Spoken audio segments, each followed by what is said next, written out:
बहुत से ऐसे लोग हैं जो कहते हैं कि हम अल्लाह ताला से मांगते हैं पर अल्लाह ताला हमारा सुनता नहीं है। हम अल्लाह ताला हमारी मुरादें को पूरा नहीं करते हैं। अल्लाह ताला हमारे तकलीफ़ों को दूर नहीं करते हैं। हालांकि अल्लाह ताला खुद फरमाता है उदउनी अस्तजिब लकुम, तुम मुझे पुकारो मैं तुम्हारे पुकार को ज़रूर सुनूंगा। कुरान व हदीस के औरक व साहिबा व ताबिईन व बुज़ुर्गान दीन के वाक़आत से बात बिल्कुल वाज़ेह हैं कि जब बंदा अल्लाह के राह में गिड़गिड़ाए, अपने आजिज़ व लाचारी का इजहार किया तो अल्लाह ताला उनकी खेती को सराब कर दिया। अल्लाह ताला ने उनके लिए समंदर को रास्ता बना दिया, उनके लिए खाने पीने का इंतज़ाम कर दिया। उसे बेशुमार वाक़यात और शवाहिद से हमारी सिरात की किताबें भरी पड़ी है। लेकिन क्या हो गया है? अऊज़ु बिल्लाहि मिनश शैतानिर रजीम, बिस्मिल्लाहिर रहमानिर रहीम, उदउनी अस्तजिब लकुम।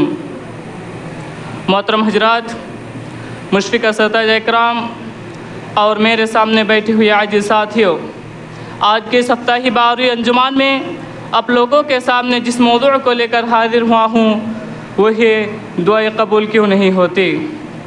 मोहतरम हजरात, कुरान व हदीस के औरक व साहिबा व ताबिईन व बुज़ुर्गान दीन के वाक़आत से बात बिल्कुल वाज़ेह हैं कि जब बंदा अल्लाह के राह में गिड़गिड़ाए, अपने आजिज़ व लाचारी का इजहार किया तो अल्लाह ताला उनकी खेती को सराब कर दिया।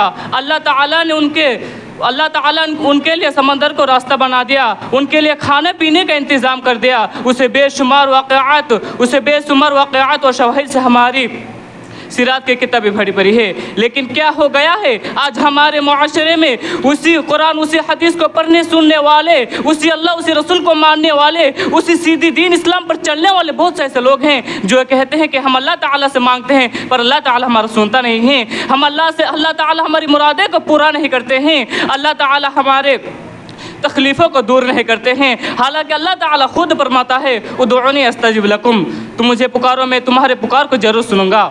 मेरे भाइयों, अब हमें यह गौर करना है कि हमारे अंदर कमज़ोरी कहाँ है। कहीं हमारे ईमान में तो नहीं, कहीं हमारी तवक्कुल में तो नहीं, कहीं हमारी तवक्कुल में तो कमज़ोरी नहीं, कहीं हमारी इस्लामी शरीयत से दूर तो चली नहीं गए हैं, कहीं हम अल्लाह को छोड़कर किसी गैरों की इबादत करने नहीं लगे हैं।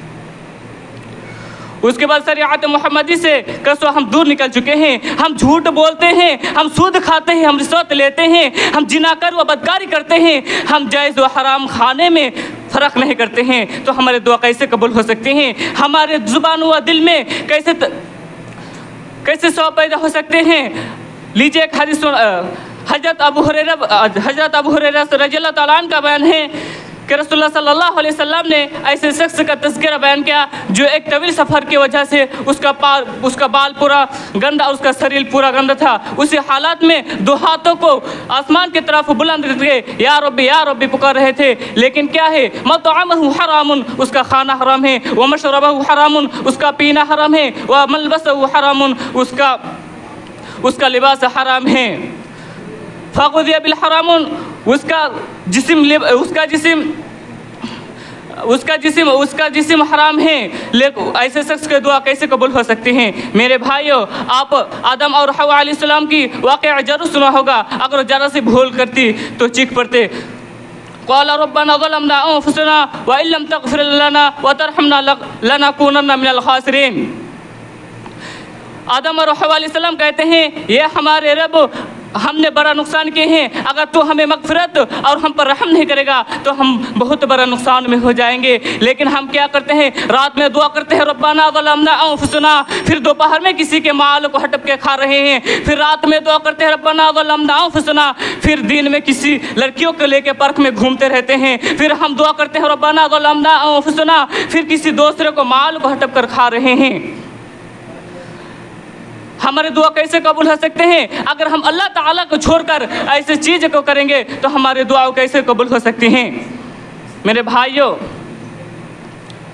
अभी वक्त है ये सबसे परहेज़ कर लो, क्योंकि मैं इसे तकरीर को ख़त्म करना चाहता हूँ। आखिर में अल्लाह ताला से दुआ है कि अल्लाह ताला हम तमाम मुसलमानों भाइयों की